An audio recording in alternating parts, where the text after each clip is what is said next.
Thank you, Cam. Thank you for having me. So this is my second event with FutureCon, and I think the first one was virtual last year. I talked about data security at that time. It was not getting a good feel of people that I'm talking to. You can't really whether as you go through your presentation, what are the customers are really connecting with you. Having seeing people seeing in person, this is a good opportunity. Now I'll be able to really connect with my presentation and see if you guys are getting through it. And so the presentation is not supposed to go for an hour or even, probably not even 30 minutes, right? I want to make it so you guys ask questions and answers, and maybe there are more smarter people here. There's a lot of smart people here. I'd like to see what their responses are to some of these questions, right? What are they doing in this area? So just a little bit about myself. As Kim mentioned, I'm right now at CareFirst FEPOC, managing cybersecurity engineering division, which is pretty much identity access management, application security, network security, data, endpoint. All of the engineering teams report up to me. So in all the initiatives, we build, we deploy, and we then hand it over to operations to maintain day to day. One of my manager, KB, is here, and he's pretty instrumental into application and API security. He is our application security manager. So any technical questions, I'm going to ask him to answer. So let's get on with this. So agenda, why API security? What is an API attack and types of attacks and best practices, right? I want to focus more on best practices. Obviously, we all know why API security is important. Let's go into that. So as over the last 10, 15 years, businesses have started adopting API as general, right?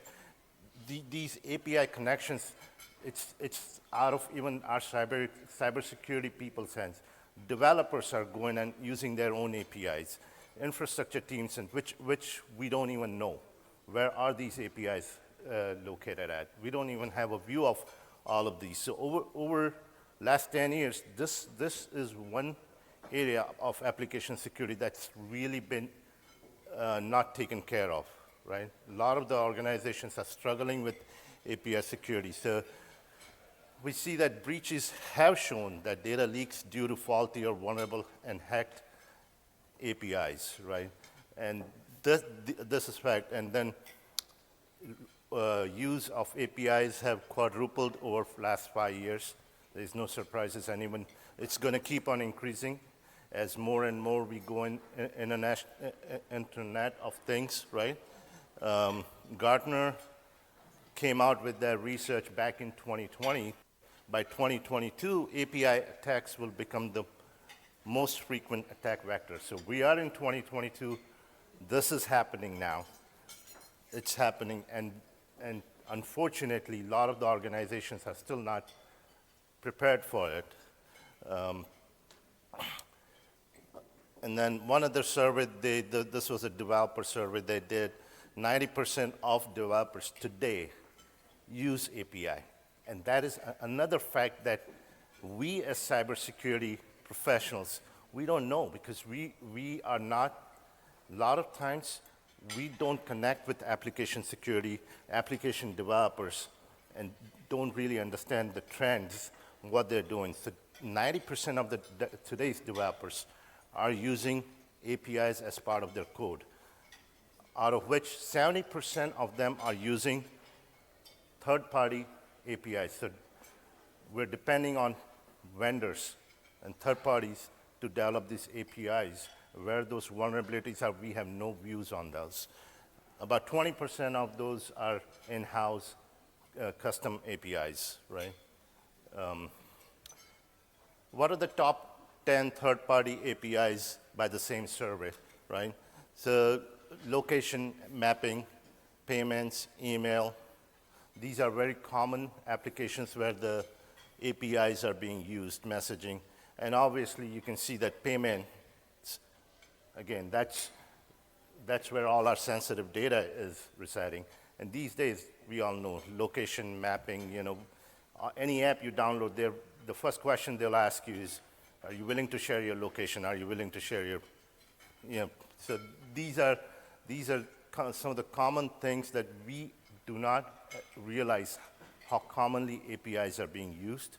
And most importantly, 70% of these are developed by third party, which we don't even have used because we're not actively scanning. So what is an API security? Again, just like any application security, API security, what are they trying to do? Is they're trying to gain access to your sensitive data or proprietary information, and then the type of attacks. There's nothing new here. We see, they break into your IAM controls. They take ownership of your privileged accounts, take control of your data, possibly causing ransomware, right? SQL injection, DDoS, man in the middle. These are some of the common across any application security, and API is not any different. So let's talk about best practices, right? So now there are a lot of, architecturally, there are a lot of buzzwords like zero trust or shift left approach, right? A lot of these architecture are only good if you're doing the best practices. If you're doing the basic things day in, day out, again and again, it gets boring. But it is the best way to protect your applications. So inventory management, right? Again, APIs, as I said, developers have been downloading it, using into their applications. Infrastructure teams, they get the different tools. They put it API into their, customize into their tools. CyberSecurity does not have a view into it. So we depend on how do we've got to treat APIs same as assets. When we do asset management, we talk about, shadow IT. This is a big shadow IT. APIs, we've got to treat them as an asset. So got to have a program where we are inventorying our APIs, and number of APIs we have in our organization. What do they use for? Which of these APIs are linked to our critical applications, business applications, right? And what sort of data they're transferring? Is there sensitive data being transferred? Then you can classify these APIs into different classifications. Which one do you need to protect more? And then identify business owners and who's responsible for managing them. How do you patch them? All of that process needs to be part of the inventory management. The next thing that I think we should really focus also is business needs. Are these open source, third party, custom developed, right? Associate them with the application, again, are these critical for business, high or low business operations, right? So the governance of API has been really missing. We focus so much on application security, which is on the code development, code scanning, but not really on the APIs. So these are two of the best practices. Again, talking about governance, possibly tied to your architecture process to make sure they're vetted and approved, obviously. Code scanning, but not really on the APIs. These are two of the best practices. Again, talking about governance, take it to ARB board or whatever your review boards are. possibly tied to your architecture process to make sure they're vetted and approved, How are obviously. they Code scanning, but not really on the APIs. These are two of the best practices. Again, talking about governance, Take it to ARB, and you can use those scanning tools to not only inventory your APIs, but scan for vulnerabilities within those APIs. And which of these are not actively managed, right, or even monitored? A lot of times we have APIs that have been in legacy applications we've connected and people have forgotten about it, right? And then got to have a process of risk management strategy. So how are you going to assign, because not all of the, just like any application or any vulnerabilities, right? You're not always going to be able to patch them because there's dependencies on them. An application might break if you try to patch that API. So you got to have that risk process around that, depending on which application they're associated with. If there's a sensitive data, you classify them with higher risk, right? And how are you going to handle risk exception? Who are these risk exception, right? Need to be able to tie it back to the business owner, that risk. So they have the foot in the game, right? To get this APIs patched. So access control. How is authentication managed for our APIs, and who's responsible for modifying access rights for our APIs? This is, again, this is just general practice, best practice, right?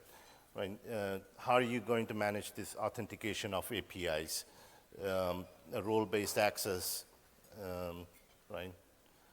Again, the controls, are you using the same controls, your IAM controls, based on whatever standards you have adopted to your organizations? Are you using the same controls for the APIs? You should be, right? Awareness and training is, and this, I think these days, this is becoming part of, a lot of organizations are going into mandatory annual training for code developers, right? Code development training, and part of that, your API security should be a mandatory training for all your developers, right? So they are aware of what API vulnerabilities are out there, right? And and they should know when they are using these APIs, they're using against critical applications, right? So data security. Once you've done all these basic best practices, right? That's when data security would kick in. Right now you've gone and done your governance, your classification, asset management, inventory, right? You've done access control. Now you should address, okay, all right, you've done this risk exception, but there's data, you've accepted the risk, but you need to have some controls on this data. If the data is sensitive that's being transmitted, right? You got to have right encryption put on it, data loss prevention. In a lot of these APIs, which is associated with your SaaS products, right? You should have a CASB integrated with your SaaS. So CASB is then they're monitoring all the traffic and forwarding to your SIEM. Your logs are going to SIEM, right? Which is the next piece is now once you've done the data security, you encrypted the data. Still somebody gets hold of your data, right? That's where continuous security monitoring, alerting on anomalies, create a baseline benchmark. What is a normal traffic pattern of our API, what data, and create an alerts based on that. And how do we respond to these events? These are very critical things. We don't really take this, but when there's a true incident, right? Everybody's in stress. How do you respond to this? This is a general practice, right? These are all best practices, regardless whether you go into talking about API or any other security, right? But just as a reminder, API should fall into the same category. And detection process. What are your testing strategies? So this detection process now this is where we now layer the buzzword technologies, right? We layer zero trust, role-based access. Zero trust in identity access management is nothing but role-based. We've been doing our back for a long time. Zero trust is now a buzzword that's there, right? You're doing the same thing on network security, data security. But yes, it's a good practice, but you can't have any of those architecture properly implemented if you're not doing the best practice, which is scanning day in, day out, patching day in, day out, and maintaining the right asset management. So detection, This is your shift left approach, which is again a new. It's also a buzzword, right? It's a common thing. We should always be shift left approach. We should be scanning our codes and APIs in lower environment and making sure they're not promoted to the next environment without finding any vulnerabilities, effectiveness of the APIs, right? So again, conclusion, shift left approach in application security, zero trust. These are good architectural approaches and should be adopted and deployed.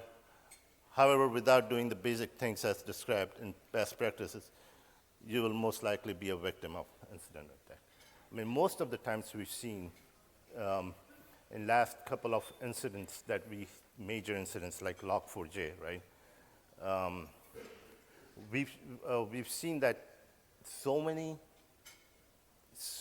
companies had Log4j versions, but a lot of those companies were not scanning initially to find the inventory of Log4j. We didn't have it readily available. When the incident happened, a lot of the companies, they struggle to get this scanned. They struggle to get that data.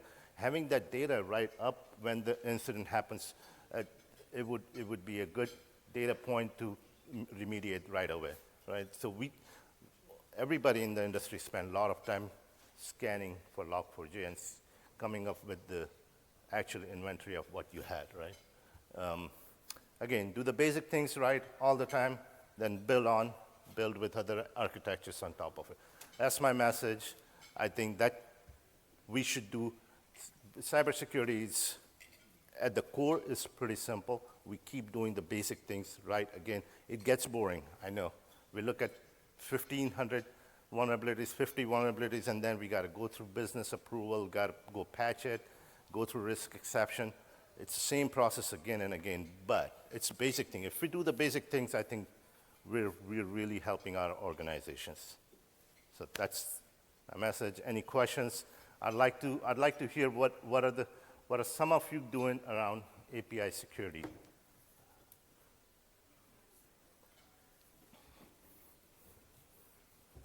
Test. Test.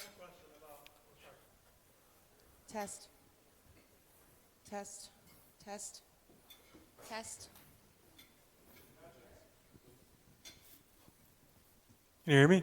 Yep. Okay. I had a question. It's really specific about API security best practices. If you have a bash script, right, that's supposed to make a lot of API requests out to the internet, to whatever application, doesn't matter, and it's using the username and password to authenticate, what is the best way to make sure that that password is not, what's the best practice to say to not include that password in your script and to actually call upon it from another variable or whatnot? I don't want to answer the question, but I want to know what you think about it. How would you secure these credentials and not expose them within your script? So obviously, no password into script, right? Whether it's plain text or encrypted, no password in the script. That's the general rule of thumb, right? How do you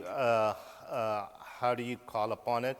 So depending on how you're calling your script, are you doing? Can you do RCP? Can you use all different protocols to do securely? Use different forms of authentication, Kerberos. It depends what your infrastructure has it, but you should generally be using encrypted authentication within your script, and not passing any information as part of the script. I hope that answered. I need to ask you a question as a time manager. Sure. Yeah, sorry, can you hear me okay? Yep. I need to ask you again as a high manager at CareFirst Security.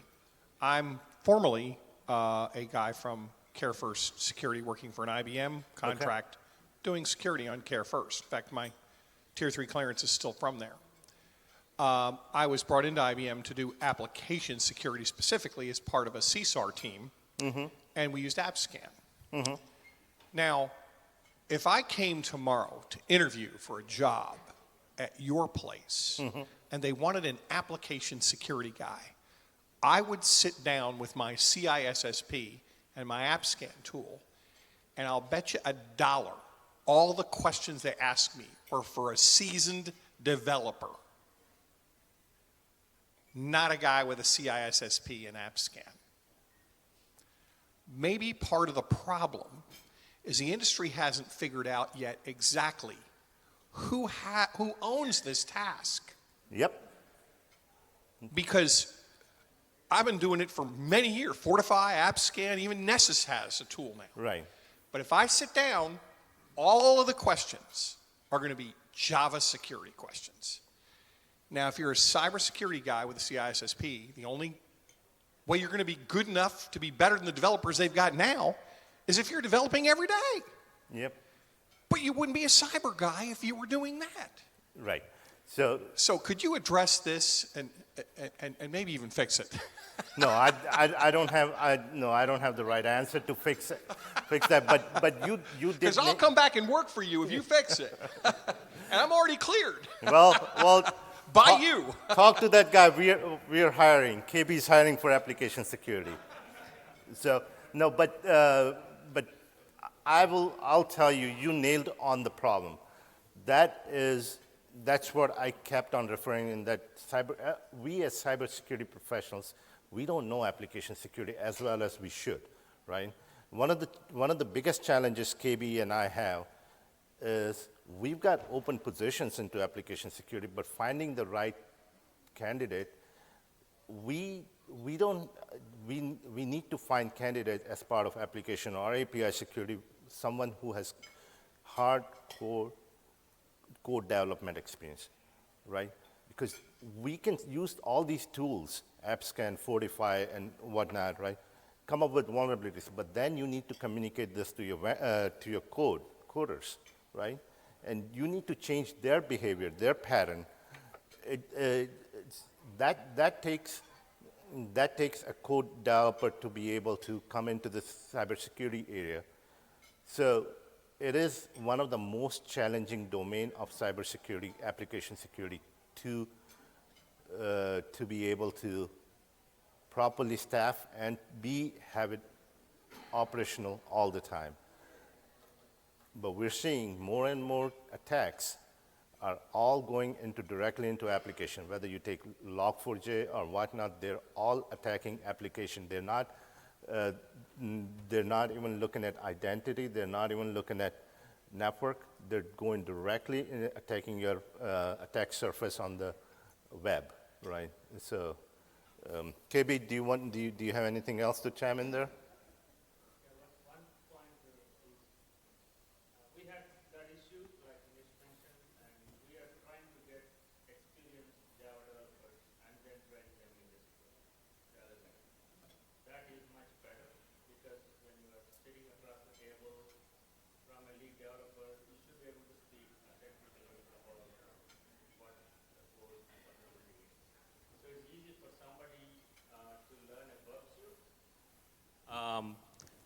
Than teaching a bug suite or AppSec pen tester to learn coding in Java. So that has helped, and we have recruited few hardcore developers and then getting them into the secure coding. So this is going to be funny, but I own the next AppScan application at CareFirst. So this is apparently the CareFirst role here. But yeah, we did exactly that. I hired a developer, hardcore developer, and I trained him to be a security person. He's now, in fact, at BCBS, New Jersey, so doing application security. But the key here is, like you said, like everyone else has said, you need someone who understands how the code works. Yep. And then to translate the security issues that is found to what the developers understand. And when that happens, so for example, we use White Hat and AppScan, and White Hat would come back and say, we found this vulnerability. And the developers would look at it and say, no, you don't. This is a false positive, and they move on. And so my guy would sit down and dig into it and say, no, this is a problem. Here's how you exploit it. Let's do a Zoom call. It was Skype at that time. Let's do a Skype call. Let me show you how it happens. And here's the web seal, here's whatever, and here's all the issues. And then after that, the developers, once the developers have faith and trust in your tool, then they'll work with you, right? Part of the challenge with a static analysis tool like AppScan is that there's a lot of false positives. And when that happens, the developers have no faith. And when they have no faith, they basically say, you give me this, 100-page, 100 vulnerabilities that you found, and half of it is false positives. I'm not going to use this, right? You need someone to sit down and clear that craft out. And this is where something like Whitehat was really useful, because everything from them was like mostly real stuff. And then we have someone on our side who can translate that into what the developer sees and show them exactly where the issue is. Then they can go fix it. Because developers, here's the thing. Not everyone graduated first place, okay? I have a developer who came up to me and said, we are going to do single sign-on. And here's how we're going to do it. We're going to take the environment variable username. And we're going to start the application, and we're going to check for the environment variable username and use that as your login. And I said, no. He says, why not? Everyone logs in, environment username is there. Why can't I use the username as the username for the application? So I showed him, all you got to do is to set the variable to something else, and now I'm logging in as a CEO. Is that what you want? And he kind of said, oh. So, anyway. Oh, thank you. Thank you. So I hope that answered some. There's no clear answer. I get it. So thank you so much for this presentation. This was very informative. So in regards to the topic of securing APIs, because your specific subject was best practices and checklist, does regulatory frameworks or cybersecurity frameworks fit into any of this? Of course, yeah. So that's, I think, anytime you're doing any security, whether any domain, right, you've got to be able to know what your organization is, what standards or what framework is applied to your organization, right? So you've got to take that and put the classification or put the critical based on what your organization. So, for example, right, we're health sector. We're looking at HIPAA. We're looking at sensitive fields from, their health records and all that information, right? So, got to be able to develop a framework based on what sector you're following. So, yes, overall, that's the overarching. You got to have. That's an assumption that you're going to follow with that. Yeah. Okay, so do you have a specific one that you prefer, or is it just based on the industry? So it's based on, so I've worked for, this is right now I'm working for a healthcare company. I work for a financial company also. Everybody uses a different one. It's an industry, depending on what industry you're on, your risk and governance team would possibly be driving that framework. So, yeah. It could, I mean, I have my preferences, but yeah. Can you name one? So I think NIST does a pretty good job, and NIST is pretty standard. I think I like NIST, and NIST has guidance around API security too. So, if you, yeah. Thank you. Mm-hmm. Hello. Thank you for this presentation. API security is so critical. I'm with Be Well Connected Health, and we use the FHIR APIs, Fast Health Information. And my question is, do you see any benefits or risks specifically to using the FHIR APIs for exchange of secure health information? I would defer that question to KB. KB, would you have any? I'm sorry, but I don't know the real difference between FHIR APIs and other APIs, so. Okay, thank you. No. Anybody else that has any answer around that? Can you hear me? Hello, hello. Good.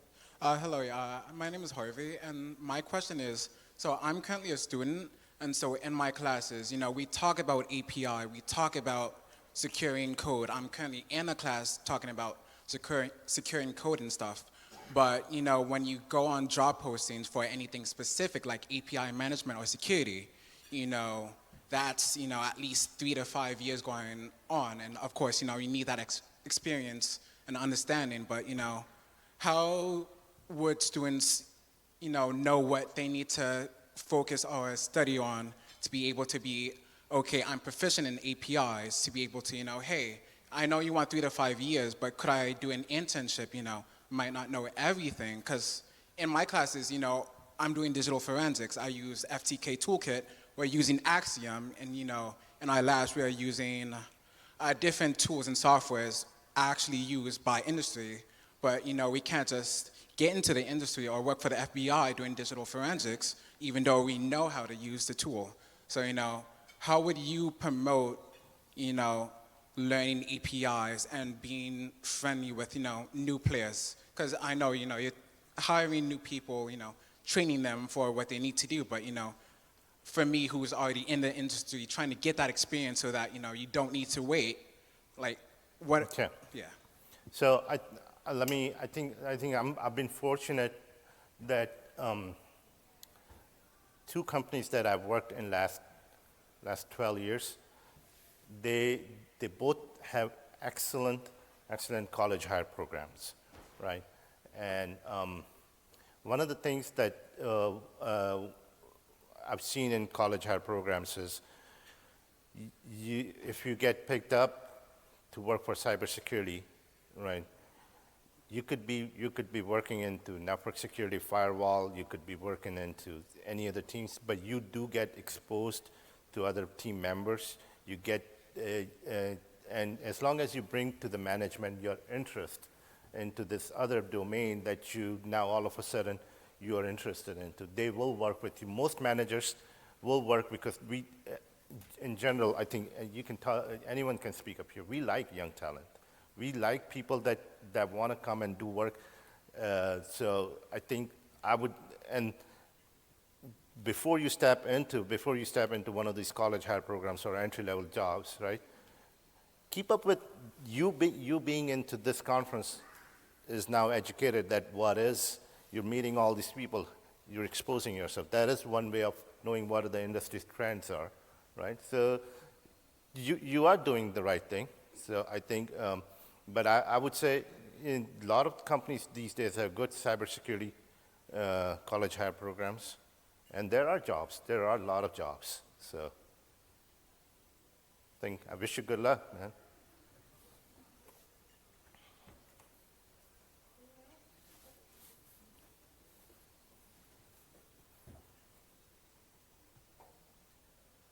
The other thing that I would also consider is volunteering for organizations like B-Sides. You have B-Sides DC, B-Sides Charm.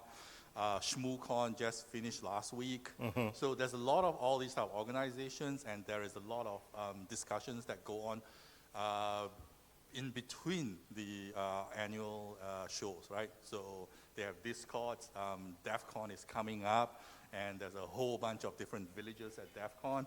So all these things are very useful. There is also open source projects that, you find something that you're interested in, you join in. I think for me as a hiring manager, I really could care less whether you know one particular tool or not.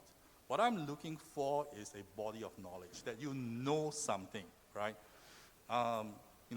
Whether you like Proofpoint or Office 365, whatever, do you understand what SMTP is? Do you know how SMTP worked?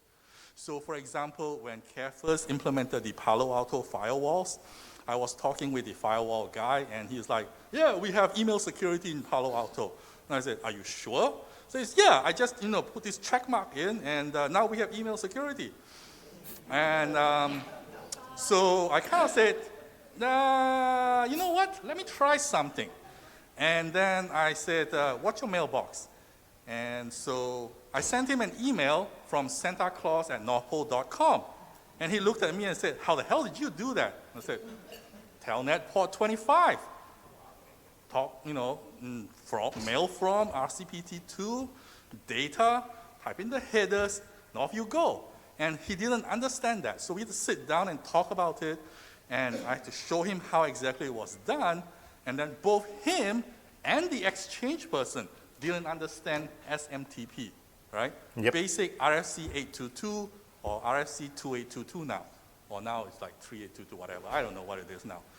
But knowing a tool versus having an understanding of the underlying technology itself, that's a huge difference. And this would be a differentiator for you. If you are, starting out, or even someone who is a professional now and trying to branch out, right? Actually understanding what the underlying technology is doing. Yep. How many people here, listening to Nish here talk about API security, actually knows what the HTTP protocol itself looks like, right? Telnet port 80, what do you do next? And whatever response that comes back, do you actually understand what it says? So. No, that's a good point. I mean, knowing the basics is the key here. So, anything else, guys? I like this format. People are eating lunch, so no one's walking out, right?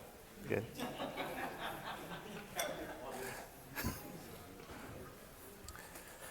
All right. If nothing else, thank you. Thank you for having me. Thank you for listening to me.